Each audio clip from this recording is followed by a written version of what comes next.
Bom dia, irmãos. Que a graça e a paz estejam com vocês. Queria convidá-los a abrir a Escritura no Salmo 130.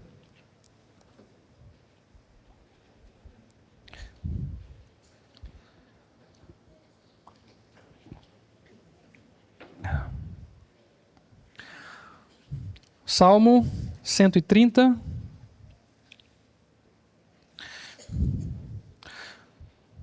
Eu lerei na versão NA. E o texto sagrado diz assim: Das profundezas clamo a ti, Senhor. Escuta, Senhor, a minha voz. Estejam alertas os teus ouvidos às minhas súplicas. Se tu, Senhor, observares iniquidades, quem, Senhor, pode escapar? Mas contigo está o perdão para que sejais temido. Aguardo o Senhor, a minha alma o aguarda. Eu espero na sua palavra. A minha alma anseia pelo Senhor mais do que os guardas anseiam pelo romper da manhã. Mais do que os guardas pelo romper da manhã, espere Israel no Senhor, pois no Senhor a misericórdia, nele temos ampla redenção. É Ele quem redime Israel de todas as suas iniquidades. Irmãos, há palavras que possuem significados ambíguos e que nos conduzem a um certo tipo de reflexão. A palavra trilha é uma delas. Ela pode ser usada tanto como uma melodia que embala a nossa vida, afinal nós conhecemos esse termo, trilha sonora, mas também serve para se referir a um caminho que nós percorremos. Eu sei que aqui há irmãos que fazem trilhas ou caminham por aí em lugares estranhos. No Salmo 130, encontramos uma trilha que une esses dois sentidos. Uma canção que nos leva da angústia à redenção e um caminho que nos guia da dor à esperança. Não por acaso, esse salmo foi o salmo favorito de grandes homens da antiguidade. Tanto Lutero, quanto Calvino, quanto Agostinho tinham esse salmo como seu salmo favorito. John Owen, por exemplo, escreveu um tratado de mais de 300 páginas somente sobre esse salmo. Tamanha era a importância que esses homens viam nessa porção da Escritura. Esse salmo que embalou grandes homens de Deus nos guia então da profundeza do pecado à luz da esperança. Com isso, eu queria convidá-los a meditar e refletir sobre esse tema. A trilha da esperança. É essa trilha que eu pretendo caminhar com vocês ou embalar vocês nessa manhã. O Salmo 130 é um salmo de romagem, é um salmo que faz parte de um conjunto de 15 salmos usados pelos peregrinos que saíam de suas casas de período em período para ir até Jerusalém a adorar o Senhor. Eles cantavam esses salmos, eles cantavam esses cânticos. Embora o autor e o contexto desse salmo seja desconhecido, tudo indica, pelo uso dos termos que são usados, é que ele foi escrito ou no período do exílio babilônico, onde o povo de Israel foi sequestrado e foi levado cativo para a terra da Babilônia, ou no período pós-exílico. Nós vemos isso por causa dos termos usados nesses salmos, ou nesse salmo, termos como perdão, a espera, a ordem por esperar pelo Senhor, o clamor, o pedido pelo ouvido atento. Todos esses salmos que têm essas características são salmos que são possivelmente escritos nesse período do exílio ou no período pós-exílico. Esses temas, portanto, são marcantes para Israel, porque eles enfrentavam tinham um momento onde eles enfrentavam a consequência do pecado que eles cometeram contra o Senhor na terra de Israel. Eles tinham que lidar com a devastação, com o opróbrio, com a miséria, com a vergonha de terem pecado contra Deus. Esse salmo também ele é classificado como um salmo de lamento, ou mais especificamente como um salmo de penitência. Mas, como vocês leram, ele não é apenas um salmo de lamento. Ele também é um salmo de ações de graça, porque ele combina a angústia pelo pecado com a esperança no Deus da aliança. O propósito desse salmo, portanto, é transmitir que mesmo em meio a densas trevas do pecado, há esperança em Deus, a esperança no Deus da aliança, a esperança no nosso Senhor. Sabendo disso, meus irmãos, como nós podemos trilhar o caminho ou ser embalados pela trilha da esperança? Em primeiro lugar, nós devemos clamar pelo Senhor. Nós vemos isso no verso 1 e no verso 2. O salmista começa de forma metafórica demonstrando a sua condição. E para isso, ele usa uma imagem que ele chama de profundezas. O termo profundeza ele é apenas encontrado no Antigo Testamento 5 vezes. E todas as vezes que nós encontramos o termo profundeza remete à ideia de uma ideia negativa, ou seja, tem uma conotação negativa. É sempre associado à destruição, à morte. Profundeza, portanto, é sempre sinônimo de densas trevas, é sempre sinônimo de morte. Essa ideia é reiterada em Jonas 2, onde as profundezas é demonstrada como um túmulo subaquático de morte. É uma sepultura aquática. A causa dessa aflição, chamada de profundeza, é a culpa pelo pecado. Ou seja, é a angústia de sentir-se pecador. Sabemos disso porque é nomeado no verso 3 e no verso 8. O salmista chama de iniquidade. Essa profundeza, essa angústia é nomeada no verso 3 e no verso 8. Como eu disse, tanto no exílio quanto no período pós-exílico, um israelita deveria então constantemente ter que lidar com a miséria. Seja ou por estar exilado, longe da sua terra, longe do templo, ou por ter que lidar com Jerusalém destruída, com o templo destruído que estava em frangalhos. A vergonha sempre estava à sua frente. Esse homem que se encontra em profunda angústia faz parte do povo de Deus. Ele tem uma aliança, ele tem uma relação com Deus. Pois faz uso do nome pessoal do Senhor, Yahvé. Na sua Bíblia provavelmente estará escrito Senhor em letra maiúscula, porque nesse salmo haverá uma intercalação entre Senhor, Yahvé, e Adonai, Senhor com letra minúscula, como está na escritura, está no texto. Esse nome foi revelado por Deus quando o povo estava no Egito, escravizado, e Deus então se revela ao povo com esse nome, Yahvé. Daí que subentende-se que esse homem amargurado pelo pecado tem uma aliança com Deus, porque invoca o nome do Senhor, o nome esse revelado num período de extrema amargura do povo de Israel. Consciente da sua profunda condição, no versículo 2 o salmista clama, ele grita, e ele usa um paralelismo poético. Ele repete a mesma frase de formas diferentes no versículo 2. Ele pede para que Deus escute a sua voz e que seus ouvidos estejam atentos à sua súplica. Embora ele empregue aí um antropomorfismo, que é atribuir a Deus forma humana, ele não está querendo descrever uma forma ou ouvido de Deus. Ele só está pedindo para que Deus se atente à sua voz.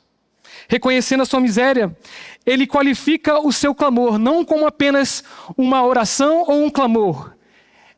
Ele fala ou ele diz que o seu clamor é uma súplica, porque ele entende, sabendo que apenas por meio da misericórdia ele poderá ser ouvido.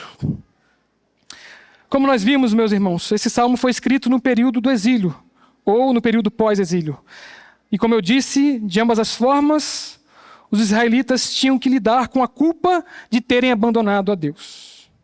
Mesmo tendo uma aliança com Deus, eles estavam angustiados por essa culpa. Havia uma angústia que os consumia, mas nós podemos entender essa angústia e ela pode ser explicada da seguinte forma. Deus ama o seu povo de duas formas. Isso precisa ficar claro para a gente entender essa angústia causada pelo pecado. A primeira dela é que Deus nos ama incondicionalmente. Deus ama seu povo. E isso se refere ao prazer que Deus sente por aqueles que Ele elegeu, que estão em Cristo. É isso que Paulo fala em Romanos 8,39, que nada pode nos separar do amor de Deus. Deus amará o seu povo de forma incondicional, sempre constante, irrevogável. No entanto, também, Deus ama o seu povo de forma condicional. Quando Deus entrega ao seu povo as angústias do pecado. Isso acontece quando o povo de Deus peca e se vê distante de Deus, em falta. Essa tristeza, essa angústia é gerada pela culpa.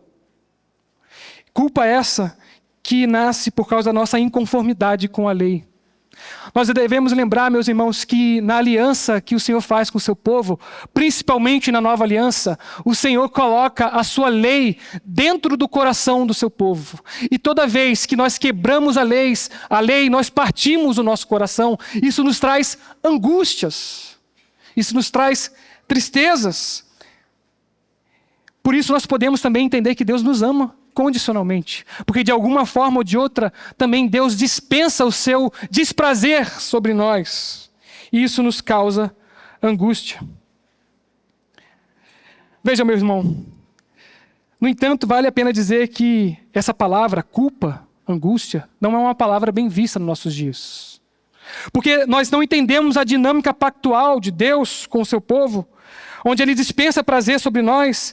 Nós aderimos um discurso pós-moderno, onde nós devemos sempre ser felizes a qualquer custo. E por isso, tendemos a lidar com a culpa do pecado de forma cínica e muitas vezes leviana, desfazendo-se da santidade de Deus. Mas refletindo sobre como os crentes têm lidado com essa angústia, eu pensei pelo menos de 3 formas. 3 formas que comumente nós lidamos com ela, com essa angústia, que como nós mostraremos é um pouco benéfica. Aliás, ela é benéfica. A primeira forma que nós lidamos com a angústia do pecado é falando do pecado dos outros. Para nos sentirmos bem, nós começamos a desviar a atenção do nosso pecado. Nós diminuímos os outros porque estamos lidando com a nossa angústia e não sabemos como lidar com ela. A segunda forma, muitas vezes, é pecando mais ainda. Nós buscamos o prazer que o pecado dá para compensar a angústia que ele mesmo causa. Pecamos mais. E a terceira forma, por incrível que pareça, muitos crentes procuram, é tomando remédio. Porque desconsideram que há angústias que são geradas pelo próprio Deus. A causa é divina e não há remédio que resolva. No entanto, meus irmãos, o sintoma é um sinal de que algo não vai bem. A angústia é um sintoma. A doença é o pecado. Não há nada mais prejudicial do que ignorar o sintoma de uma doença. Essa angústia, portanto, não deve ser ignorada ou ser tratada de forma cínica, mas nos deve fazer procurar socorro, ou seja, nos deve fazer clamar por misericórdia. O próprio apóstolo Paulo, em 2 Coríntios 7,10, afirma que há tristezas que são boas. Ele diz, porque a tristeza, segundo Deus, produz arrependimento para a salvação, que a ninguém traz pesar. Mas a tristeza do mundo produz morte. Esse salmista estava profundamente amargurado, angustiado, e ele clamou pelo Senhor. Daí que eu preciso te informar, meu querido, que, infelizmente ou felizmente, há angústias que não somem com remédio. Há angústias que não somem com aumento salarial. Há angústias que não somem com a resolução de projetos. Também há angústias que não somem com a aquisição de algo tão esperado.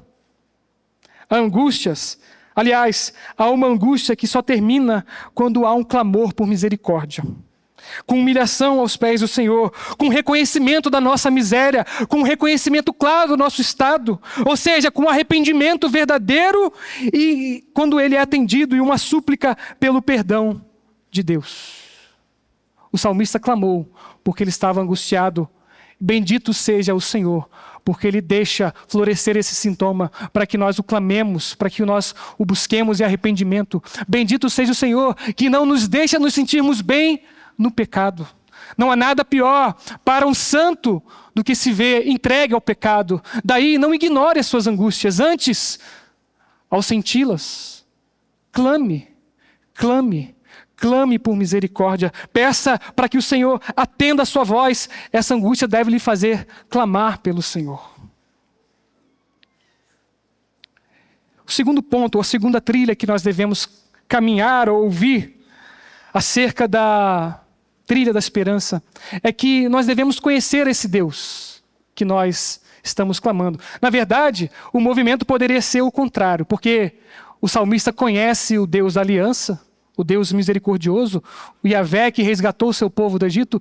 Ele pode clamar, mas a título de texto, o texto caminha para isso. E aqui nós vemos que o salmista conhece esse Deus. Isso é encontrado no verso 3 e no verso 4. Nesses versos, a misericórdia que antes era subentendida, agora fica explícita. A palavra iniquidade se refere não apenas ao ato do pecado, mas também às consequências dele, ou à culpa resultante dele, sendo um desvio do caminho certo. Quanto ao termo observar que nós encontramos nesse texto, é um termo tanto quanto curioso, porque se refere ao fato de que se Deus procurasse nos seus arquivos essa ideia, minuciosamente, cada um dos nossos delitos, se Deus agisse com justiça diante de cada um dos nossos erros, diante de cada um dos nossos pecados, o texto diz que ninguém poderia ficar de pé. Daí que é curioso nós clamarmos muitas vezes por justiça. Quando nós clamamos por justiça, nós devemos ter cuidado, porque se Deus agisse com justiça com cada um de nós, é certo que nenhum de nós poderia ficar de pé. Calvino, por exemplo, não vê aqui alguém tentando atenuar a própria culpa, como quem diz, olha, já que todo mundo peca, né, Senhor? Não. Ele diz que aqui é alguém que está realmente conduído pela sua iniquidade, pelo seu pecado. É alguém que se inclui nesse bojo de pecadores. Outro mestre afirma que o pecado não é testemunho da nossa humanidade, mas testemunho da nossa depravação. E é justamente isso que o salmista está dizendo. Todos, se o Senhor fosse agir de justiça com os homens, ninguém poderia subsistir, e eu sou um deles. Nesse verso, o salmista está destacando, portanto, a vileza humana. Mas ele faz isso para exaltar o perdão de Deus. Ele não faz isso gratuitamente. Ele não faz isso gratuitamente. Da mesma forma que um oásis cristalino saltaria os nossos olhos no deserto, o salmista está pintando um deserto bem grande, bem árduo, para anunciar o próximo versículo. Após afirmar essa realidade tão difícil de aceitar, o salmista clama um mais no verso 4. E a construção do verso 4 é interessante, porque no texto em hebraico ele diz, contigo o perdão. Ele não diz, contigo está o perdão. Ele diz, contigo o perdão. E essa forma de construir uma oração no texto hebraico é para dizer que Deus não apenas perdoa, mas que é uma qualidade do próprio Deus. É como se ele dissesse, Deus, tu és perdoador. Da mesma forma que Deus é amor, o que o salmista está dizendo é que Deus é perdão. Deus é perdoador. Isso indica que o perdão não só é um ato de Deus, mas uma qualidade do nosso Deus. Seu perdão, portanto, não pode ser comprado, conquistado, persuadido, mas é uma prerrogativa do seu próprio ser, da sua própria vontade graciosa e do prazer de se revelar como um Deus misericordioso, amoroso e que tem compaixão do seu povo. Essa verdade está fundamentada na autorrevelação que se encontra em Êxodo 34, versos 6 e 7, onde, quando Moisés pede para que Deus revele o nome, ele diz, eu sou Deus misericordioso e compassivo. Eu sou um Deus amoroso que se compadece, um Deus perdoador, mas também um Deus justo. Ao ouvir essas coisas, no capítulo 34 de Êxodo, prontamente Moisés então o adora, mostrando, assim como no verso 4 desse salmo, que o perdão de Deus não é um ato que Deus faz, ou não é algo que Deus faz que nos gera licenciosidade. Antes, o perdão de Deus, a misericórdia de Deus, a graça de Deus é consagratória. Porque o texto nos diz: contigo está o perdão, para que te temam, Senhor, para que te amem, para que te reverenciem, para que tenham mais piedade e amor dedicado ao teu nome. A essa altura, meus irmãos, é importante destacar que o perdão revelado e disponível só se aplica àqueles que buscam, clamam e estão em Cristo Jesus. O perdão de Deus, ao contrário do que o mundo pensa, não é uma fraqueza.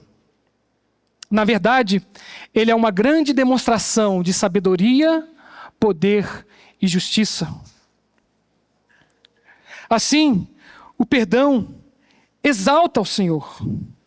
Exalta o Senhor, exalta a pessoa de Cristo, pois Cristo Jesus, morto inocentemente, é a causa efetiva do nosso perdão.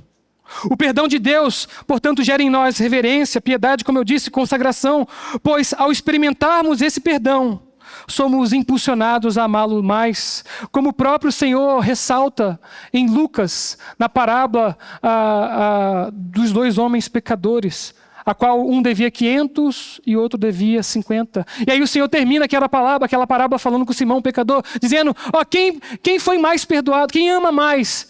E Simão fala: olha, certamente aquele que foi mais perdoado. Meus irmãos, antes de prosseguir, eu queria lembrar uma coisa a vocês. Eu aprendi esse semestre, e aqui eu vou trazer um conteúdo de sala de aula que eu acho que é muito importante e muito simples de se entender. Lembro de um professor falando comigo que, por incrível que pareça, quando o Senhor nos chamou, o Senhor não nos chamou para uma sala de aula. O Senhor nos incluiu numa aliança. E estar aliançado com Deus é se submeter ao seu senhorio, é reconhecer a nossa pequenez, a nossa insuficiência e tê-lo como nosso rei soberano. Daí que Deus, em sua providência, Ele cria situações, Ele permite situações onde nós teremos de suplicar por seu socorro. Por que eu estou dizendo isso? Porque é muito diferente de saber sobre o perdão de Deus e experimentar esse perdão. Há uma grande diferença de ter esse conteúdo claro para nós e experimentarmos esse perdão. E o salmista está dizendo isso com clareza: contigo está o perdão. E ele recorre a esse perdão. Ele recorre a esse perdão, sabendo que esse perdão há de gerar mais temor no seu povo. No entanto, meus irmãos, eu quero falar com você que está na aliança, mas tem sofrido por causa da culpa do pecado. O sofrimento é importante e é corretivo, mas nós não devemos sofrer pela culpa, ignorando o que Cristo já fez por nós. Muitos se apegam ao erro do passado e sofrem achando que precisam sofrer mais, até mesmo de alguma forma se orgulhando em alguma medida por esses erros e se orgulhando até da sua vergonha e da sua dor. Se apegam mais ao seu erro do que à obra vicária de Cristo, a ponto de se definirem pelo seu próprio erro. Essas pessoas, que pode ser você, não sobe escada de catedrais para pagar a penitência, mas se recusa a crer no perdão de Deus e se apega ao sofrimento para satisfazer a sua própria justiça. E veja, meus irmãos, a medida da justiça de Deus não é o seu sofrimento. O seu sofrimento não tem capacidade de expiar o seu pecado. Mas o sangue de Cristo tem poder para isso. O seu sofrimento, portanto, não tem valor expiatório. Apegando-se à dor, essas pessoas reduzem a justiça de Deus. Assim, o Salmo 130, verso 4 declara: contigo está o perdão, para que nós te temamos, Senhor. Ele não apenas nos oferece perdão, meus irmãos, mas nos dá para que possamos nos relacionar com Ele em reverência e amor. E quando nós insistimos em carregar essa culpa, estamos rejeitando a túnica da justiça que Cristo nos dá. O perdão de Deus nos restaura, nos limpa e nos chama a viver na liberdade de sua graça e não na nossa própria justiça. É como se o Senhor convidasse você para uma festa e você fosse caminhando para essa festa e se sujasse no meio do caminho. Chegando lá às portas dessa festa, batendo as portas, fala: Deus, deixa eu entrar. E o Senhor fala: você está sujo, toma aqui. Toma essa túnica branca. Aí você diz: não, eu prefiro a minha roupa suja. Deixa eu limpá-la. Espera, deixa eu limpá-la. O que nós estamos fazendo? Rejeitando a graça de Deus. Rejeitando a misericórdia de Deus.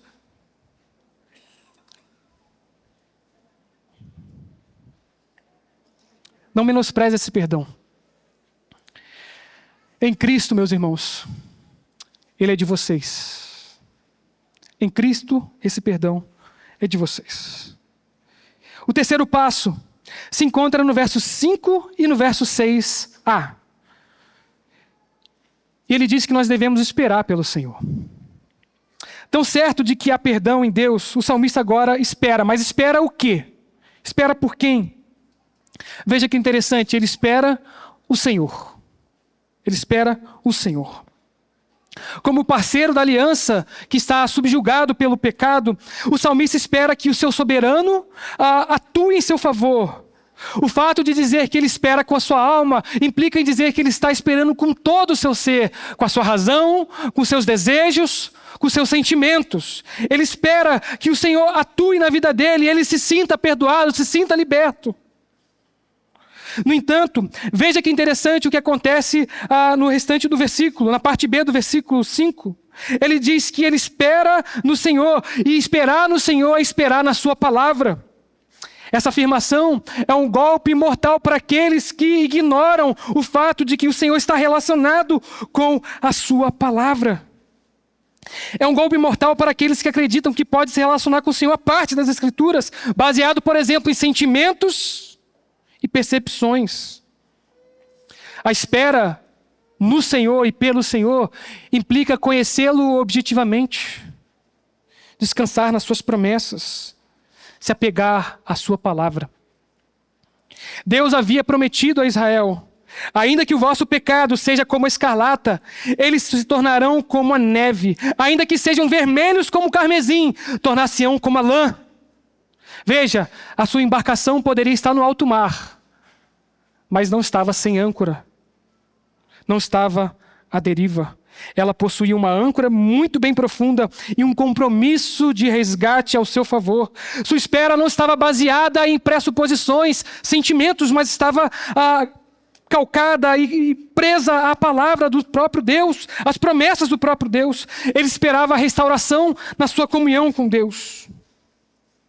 Além da repetição do verbo aguardar e esperar, que demonstra a sua grande expectativa por essa comunhão com Deus, no verso 6 o salmista ilustra o como ele esperava no Senhor. Ele diz: como o guarda anseia pelo sol da manhã, pelo alvorecer, assim, Senhor, a minha alma espera por ti. Os guardas mencionados são guardas da muralha do templo, que tinham um trabalho perigoso, solitário, tedioso. E em contraste com as profundezas mencionadas no verso 1, o salmista cita o alvorecer, que traz tranquilidade a esses vigias. Ele utiliza essa metáfora para ilustrar o grau de expectativa que ele aguardava pelo perdão do Senhor. Mas veja, meus irmãos, vemos que o salmista clama porque conhece a esse Deus. Mas entenda o que eu vou dizer agora. A oração, ela não termina quando ela acaba. A oração não termina quando ela acaba. Existe um anseio no coração do salmista por se sentir perdoado. Há uma expectativa de que a alegria da salvação seja restaurada e ele possa novamente desfrutar da comunhão com Deus. A esperança, é certo que a esperança cristã não está baseada em sentimentos e suposições, mas ancorada na palavra, inevitavelmente transforma nossos sentimentos e percepções ao nosso redor. Conta-se uma história, a título de ilustração, de uma igreja que se reunia no Nordeste para pedir por chuva. Na semana seguinte, uma criança que ali se encontrava apareceu com um guarda-chuva. E ao ser indagada, a resposta foi óbvia. Nós não estamos orando por chuva? Nós não estamos suplicando ao Deus Todo-Poderoso? Por que não esperar por ela? Por que não ansiar por ela? Afinal, é o Deus Todo-Poderoso que nós estamos orando. Por saber quem Deus era e por clamar, o salmista tinha grandes expectativas, que ele teria sua vida restaurada. E ter expectativa, meus irmãos, é importante, mas ter expectativa correta é melhor ainda. É melhor ainda.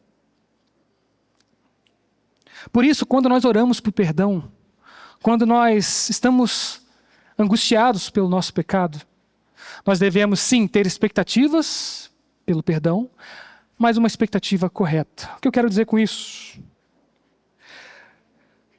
Não é incomum nós orarmos por perdão, mas ansiando apenas pela resolução do problema, pelo livramento do problema.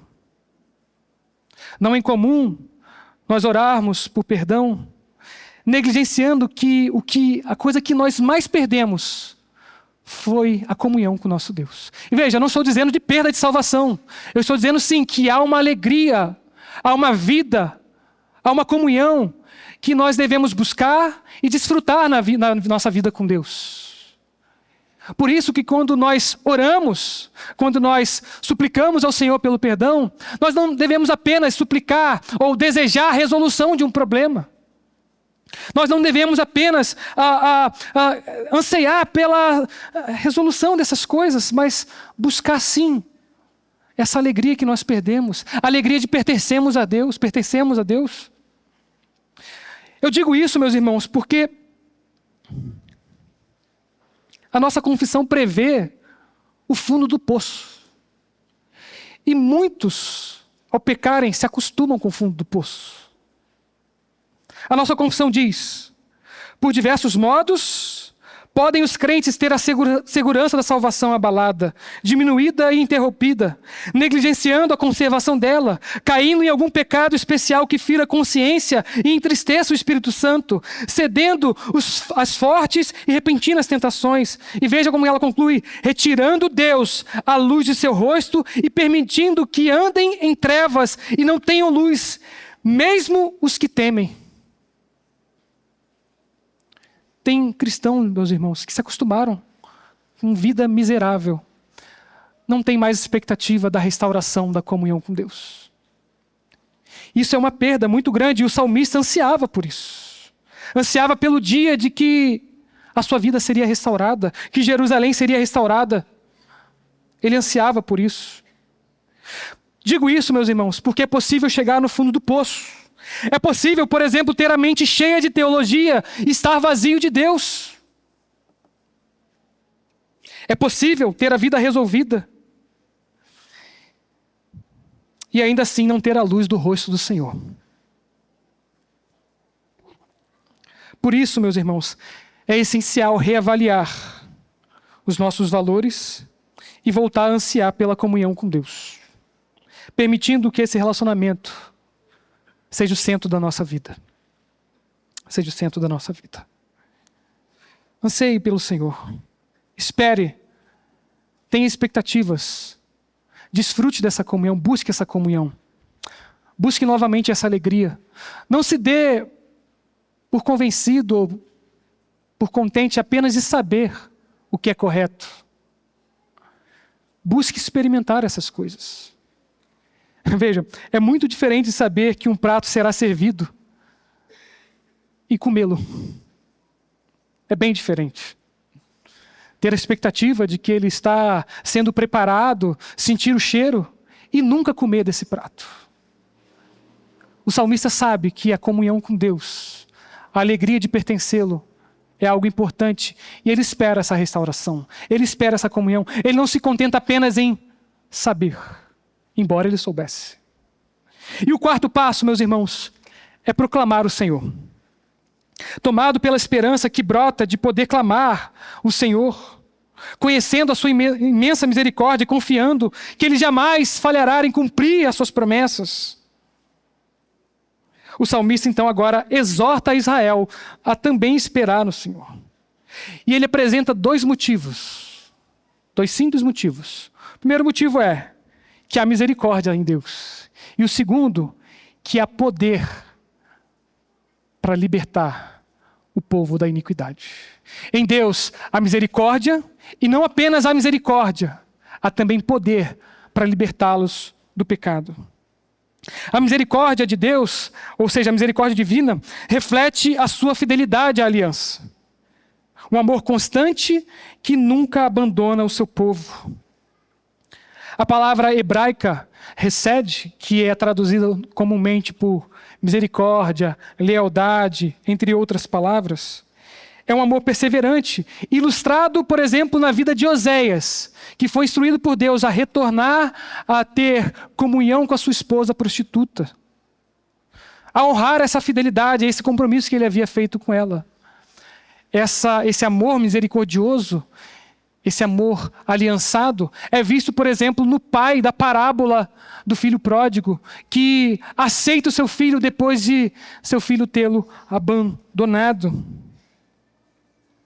Ciente dessa misericórdia, o salmista lembra os seus irmãos que é pela misericórdia de Deus que eles são aceitos. E é por causa da misericórdia de Deus que eles podem ter esperança.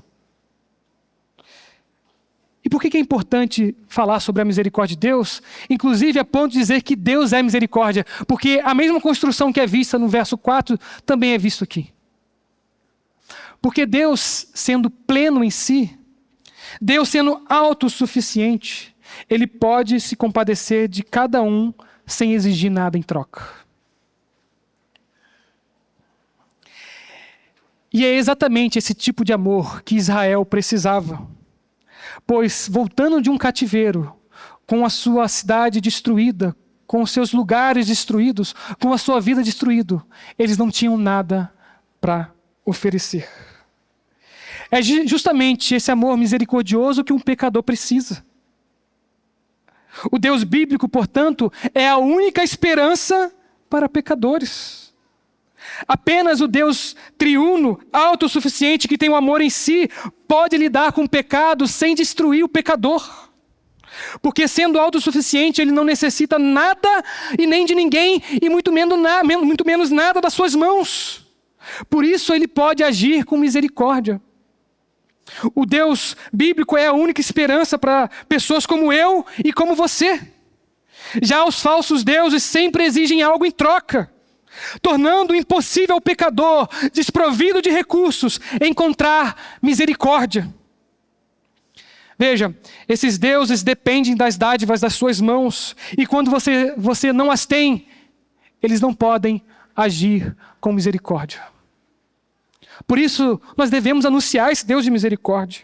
O amor de Deus é como um sol reluzente que brilha, não precisando de nada nessa terra.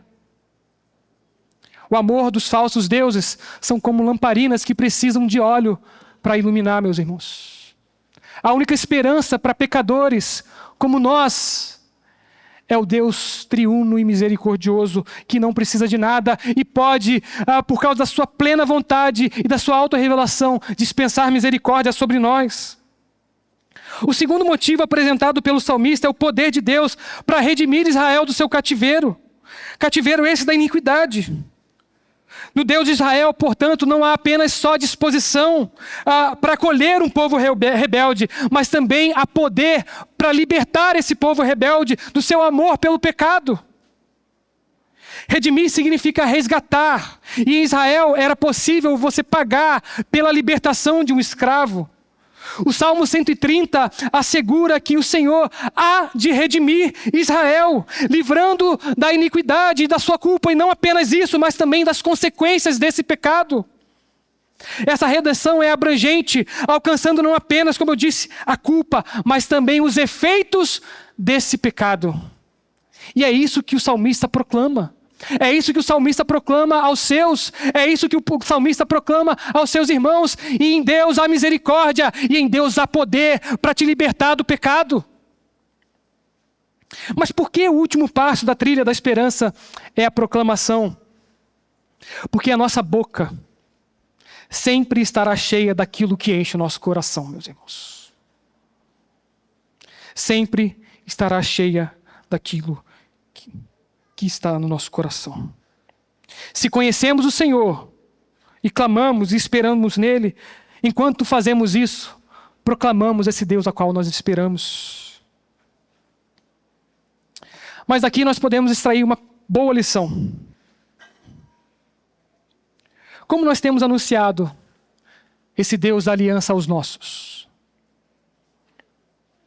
Quando a nossa esposa peca, ou quando nós vemos nosso filho, ou os nossos filhos, naquele pecado rotineiro, onde eles são frequentes em cair e tropeçarem sempre no mesmo pecado. E aqui, irmãos, incluam os maridos também, obviamente. Qual Deus você tem anunciado quando vocês precisam lidar com essas coisas? Porque nós podemos lidar ou correr em alguns erros. Nós corremos o risco, por exemplo, de apenas dizer para eles aquilo que eles devem fazer. Vocês estão errando aqui. Vocês estão falhando aqui. Vocês precisam fazer isso. Faltou isso. Veja, muitos de nós somos reformados na igreja, mas parece que nós somos muçulmanos ou católicos dentro de casa. Apenas lembramos aquilo que eles devem, aquilo que eles precisam, ou aquilo que eles não fizeram. Podemos correr o risco de apenas anunciar o Deus de misericórdia, criando um tipo de licenciosidade quanto ao pecado, negligenciando que esse Deus que é misericordioso também é poderoso para libertá-los do pecado. Ou vamos para outro lado da balança, anunciando apenas o Deus que tem poder para libertar do pecado, esquecendo que esse Deus de misericórdia é um Deus amoroso que também acolhe e deseja ter um relacionamento pessoal com os nossos. Portanto, meus irmãos, lembremos aos nossos que o Deus, o nosso Deus, o Deus da aliança, o Deus deles, é misericordioso e poderoso para libertá-los do pecado, daquele pecado que tenazmente os escraviza. Assim, anunciar o Deus bíblico é equilibrar a sua misericórdia e o seu poder, apontando tanto para o acolhimento que Deus dá, quanto para a libertação que Ele promete também nos dá. Assim eu concluo, meus irmãos. Na vida com Deus, eu costumo dizer que nós não temos fotos para olhar para Ele, para aquelas fotos e ter lembranças. É assim que a gente faz com amigos. Nós olhamos aquelas fotos e lembramos de certas épocas da nossa vida. Por experiência própria, eu costumo fazer isso com músicas, com canções. Por exemplo, eu lembro com muito carinho a música que foi tocada no dia do meu batismo. Eu lembro com certa saudade de certas canções que eu ouvia quando tinha determinados momentos da minha vida com Deus. Canções servem, trilhas sonoras servem para isso. Para embalar o nosso coração, para nos fazer lembrar, não apenas de coisas ruins, como adolescentes que sofrem pelo amor não correspondido, mas também servem para isso. As músicas servem para isso. Hoje nós percorremos essa trilha. Nós somos lembrados que há esperança para nós. Há esperança para pecadores como eu e você. Nós não devemos esquecer dessa trilha. Lembramos que podemos clamar ao Senhor. reconhecendo a nossa total dependência, independente da profundidade do nosso pecado. Ainda que eu coloque a minha cama no mais profundo abismo, como diz o salmista, a tua mão estará lá. Ainda que eu tomasse as asas da alva, o Senhor estaria ali. Nós podemos clamar independente da profundidade da nossa angústia, mas devemos clamar. Nós somos lembrados que devemos conhecer esse Senhor, devemos conhecê-lo como um Deus perdoador, misericordioso, que tem prazer em perdoar, perdão esse que restaura a nossa vida, que não apenas nos dá licenciosidade para pecar mais, mas consagra o nosso coração em amor a Ele, em justiça. Nós fomos lembrados por essa canção, vimos a importância de esperar pelo Senhor, não apenas pela resolução de um problema, mas esperar pela sua comunhão, pelo deleite de estar na tua presença, de sentir a tua graça, confiados em sua misericórdia e redenção, que são abundantes. E por fim fomos desafiados a proclamar o Senhor, testemunhando não apenas a sua misericórdia, mas também o seu poder para libertar pecadores como eu e como você. Os salmos, meus irmãos, têm poder para embalar as nossas vidas. Não é à toa que Calvino diz que eles são a anatomia de todas as partes da alma. Os salmos desnudam a alma humana. No entanto, o Salmo 130 cantava uma esperança futura. Mas essa esperança futura já se cumpriu no nosso Redentor e Salvador, Jesus Cristo. Sabemos que em Cristo nós temos propiciação pelo nosso pecado. Sabemos que Cristo cobre a nossa vergonha. Sabemos que em Cristo nós temos a redenção do nosso pecado. Sabemos que Cristo pagou tudo aquilo que eu e você, pecadores, não podíamos pagar. Sabemos que em Cristo, como um grande general, nos libertou das amarras do pecado, porque o escrito de dívida que constava contra nós, Ele o cravou na cruz. Sabemos que em Cristo nós podemos esperar muito mais do que isso, do que essas coisas que por si só já deveriam fazer o nosso coração exultar. Nós podemos esperar por aquele dia que não haverá mais dor. Em Cristo, em nós, esperança da glória, como diz o apóstolo Paulo, nós podemos ter esperança naquele dia que não haverá mais dor, que Ele enxugará todas as nossas lágrimas e nós não seremos mais assediados por esses pecados que nos afastam do nosso Redentor. Em Cristo nós já temos todas as coisas, toda essa esperança que o salmista tinha, nós já temos em Cristo Jesus. Portanto, a trilha da esperança, meus irmãos, seja ela o caminho ou seja ela a canção, não é uma promessa distante para nós. É uma realidade presente em Cristo. Que essa certeza guie sua vida e encante o seu coração em louvor ao Deus da aliança. Feche seus olhos. Vamos suplicar ao Senhor. Eu já queria convidar o grupo de música a tomar o seu lugar enquanto eu oro, para cantarmos a próxima canção. Deus Santo, Deus bendito, Deus triuno, Deus amoroso, perdoador, misericordioso, Deus de toda a redenção, a tua igreja aqui se encontra, depois de ouvir essa trilha, Senhor, essa canção do salmista, o Salmo 130. Deus, em Ti há poder para afastar de nós toda angústia. Em Ti há poder para nos lavar, por mais sujo que seja o nosso pecado.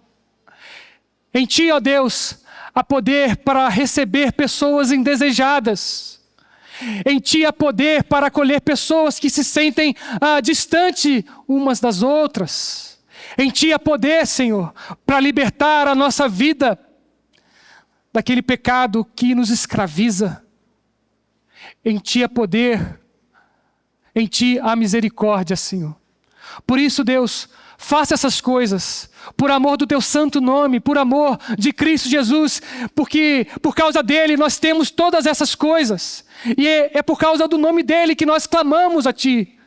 Tem misericórdia do Teu povo, tem misericórdia da Tua igreja. Nós ansiamos por Ti, mais do que os guardas anseiam pelo amanhecer, Senhor, porque Tu és a luz do nosso ser, Tu és a nossa esperança, Tu és o nosso vigor, Tu és a nossa água que mata a sede, Tu és tudo o que nós precisamos para viver nesse mundo caído. Ó Deus, ajuda-nos e nos faça sempre lembrar, Senhor, dessas coisas, que nós nunca venhamos esquecer dessas verdades, trazendo sempre, ó Deus, em nossas memórias essa canção. Assim nós oramos em nome de Jesus. Amém.